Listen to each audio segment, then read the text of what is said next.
నమస్కారం. సత్య టీవీ వార్తలకు స్వాగతం. కృష్ణా జిల్లా గన్నవరం మండలం బుద్ధవరం గ్రామ పంచాయతీలో కార్మికుల తొలగింపు ఉద్రిక్తతకు దారితీసింది. గత 10 ఏళ్లుగా విధులు నిర్వహిస్తున్న 5 కార్మికులను అకారణంగా తొలగించారంటూ సిఐటియు నేతలు ఆగ్రహం వ్యక్తం చేస్తున్నారు.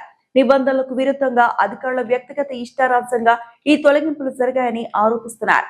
బుద్ధవరం గ్రామ పంచాయతీలో టెండర్ విధానంలో పనిచేస్తున్న ఎస్ సుబ్బారావు, రత్నకుమారి, అంజనాదేవి, రంగమ్మ, కాసులు అనే 5 కార్మికులను ఇటీవల విధుల నుంచి తొలగించారు.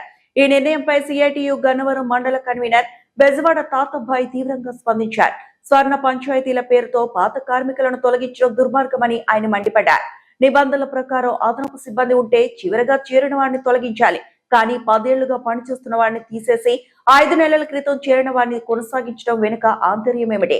కార్యదర్శి జగదీష్ ప్రసాద్, గుమాస్తా రామారావు వైఖరి కార్మికుల పొట్ట కొట్టేలా ఉంది. తమను ఎందుకు తొలగించారని ప్రశ్నిస్తే ఎవరిని ఉంచుకోవాలో అది మా ఇష్టమంటూ అధికారుల బాధ్యత రాహిత్యంగా మాట్లాడుతున్నారని బాధితులు ఆవేదన వ్యక్తం చేస్తున్నారు.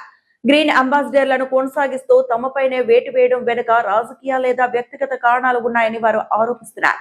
మరోవైపు ఈ ఆరోపణలపై పంచాయతీ కార్యదర్శి జగదీష్ ప్రసాద్ వివరణ ఇచ్చారు. తమకు ఎవరిపై వ్యక్తిగత కక్షలు లేవని, పని విషయంలో బాధ్యతారాహిత్యంగా ఉన్నవారిని మాత్రమే గుర్తించి తొలగించామని తెలిపారు.